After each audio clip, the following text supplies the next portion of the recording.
Hey friends, welcome back to my channel. So today I'm going to be talking about my favorite romance books of 2022.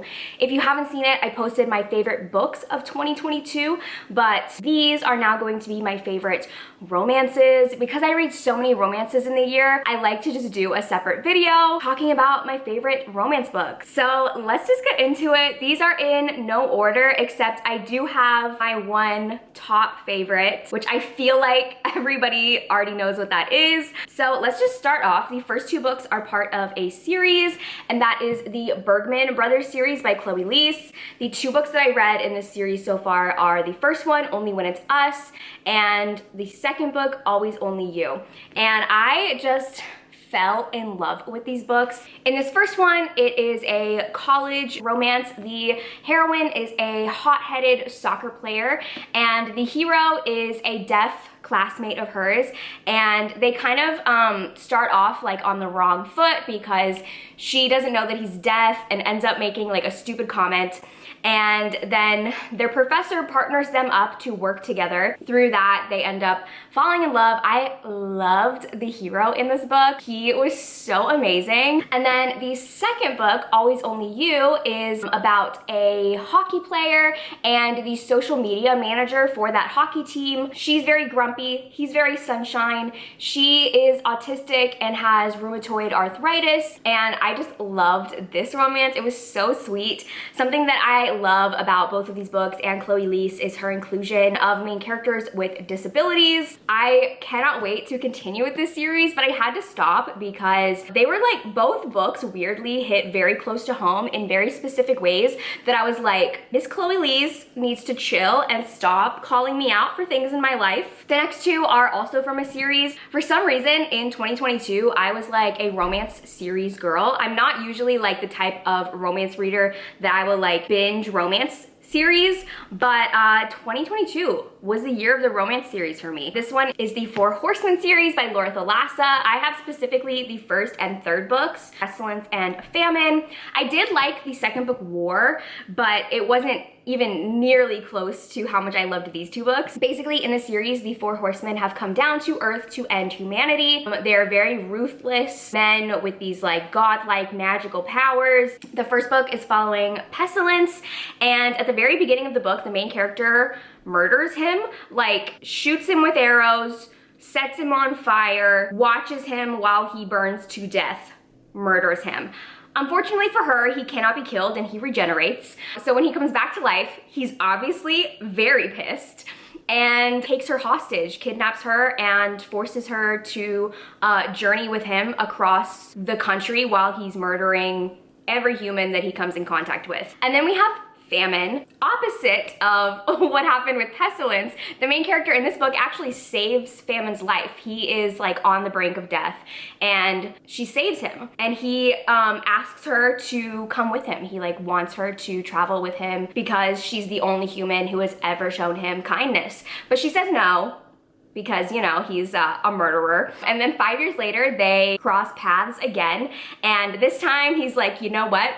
I'm not letting you go. You're coming with me. So he kidnaps her. This series is so gruesome. Like, the amount of death and blood and gore in these books is like so much more than most of the horror that I even read. Like, it is crazy how much gore is in these books. And something that I really, really love about this series is these Four Horsemen, like learning how to be humans, learning how to have emotions. They always hit a point where like they're attracted to the main character and they're having these feelings for them, but they're like, what the fuck is this? What am I feeling? This disgusting emotion. And it's so funny, and I just love it, okay? I think that plot-wise, Famine is my favorite, and the main character in this book was obsessed with her. She is a certified hoe and doesn't care what anyone thinks about that. But then my favorite hero is Pestilence. Pestilence just stole my heart. No other horseman has come close to him. So yeah, I was just obsessed with the series. I cannot wait to read the last book, Death, and see how it all wraps up. The next one, also a series, but I'm only putting one of the books in the series on this list, and that is Praise by Sarah Kate. This is the first book in the Salacious Players Club series. I've read the first 3 books in the series, and I love all of them. I think I give all of them 5 stars, 4.5 or 5, but Praise is still my favorite. So this one is an ex-boyfriend's dad romance, which you guys know, if there's one thing about me, I will be reading an ex-boyfriend's dad romance. In this one, the main character and her boyfriend just broke up and they have to break the lease on their apartment. For some reason, I can't remember the exact details, she ends up needing to go to his father to get their security deposit check, and they've never met before. And his father is the owner of a sex club, and he's hiring a new secretary. So when the main character shows up, he thinks, oh, this is my new secretary. Quickly, he realizes, no, this is my son's girlfriend, and she clearly needs help and a job. So he offers her a job as his actual secretary. And I think of all of the ex-boyfriend's dad romances that I've read, which I've read a lot, this is my favorite. This was the best one, in my opinion. I loved it, and I love the rest of the series too. Books 2 and 3 were also amazing, but this one is just so good. The next book that I have is one that I was not expecting to love as much as I did, and that is Flawless by Elsie Silver. So this is a cowboy romance, which I've always been anti-cowboy. Like, no cowboys, please. I grew up in Texas. I want nothing to do with the cowboys. Rodeos, bull riders, no. However, all of my friends were reading this book and loving it, and I'm very susceptible to peer pressure, so I read it. And you know what? Just slap my ass and say yeehaw, because I loved it. This one follows a famous bull rider. There was a public video that went viral of him talking badly about one of his sponsors and attacking a photographer. So he really needs his image to be rehabbed. The main character is the one that is like assigned to babysit him and make sure he doesn't get into any trouble. She is basically like his manager's daughter. So she's off limits to him, and I don't even know what secret sauce Elsie Silver put into this book, but oh my god, I ate it up so fast. I was obsessed. I could not put it down. And all of the things that I originally thought I hated about like cowboys and rodeo and like cowboy rodeo culture, oh my god, I love. Give me a pair of chaps, please. The next book is Lotus by Jennifer Hartman, which you guys know I'm obsessed with Jennifer Hartman now. This book is a very unique romance. It starts with this boy who is kidnapped when he is a little kid, I think like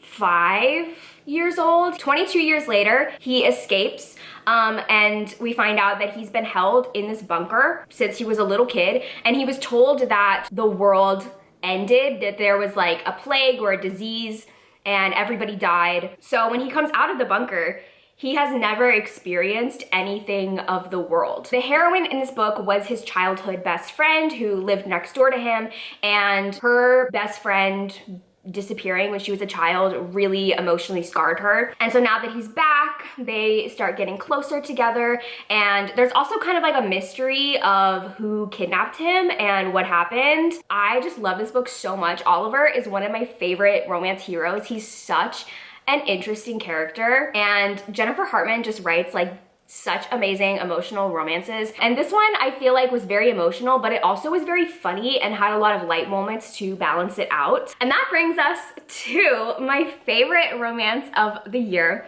and that is Still Beating, also by Jennifer Hartman. These are both special edition covers, so if you're like, those books don't look very familiar, it's because I have special editions. But this one is hands down my favorite romance ever. This is a very dark romance too. So this one is about Cora and Dean, and they don't get along. Cora and Dean don't get along, they never have. But one day they are both kidnapped by a serial killer known as the Matchmaker Killer, who kidnaps people in pairs and holds them hostage, tortures them, tries to make them fall in love with each other, and then murders them. So this book is very dark and graphic. There is a lot of sexual assault in here. Very tough read. However, That is just part 1 of the book. Part 2 of the book, which is the majority of it, is what happens after they escape. The book is mostly about recovering from trauma. I could go on and on. There's so many things about it that I just love so much, and no romance has ever impacted me like this one has. Literally for the rest of my life, I will be a Jennifer Hartman stan simply for her creating this book and allowing it to be in my life. So those were my favorite romance books of 2022.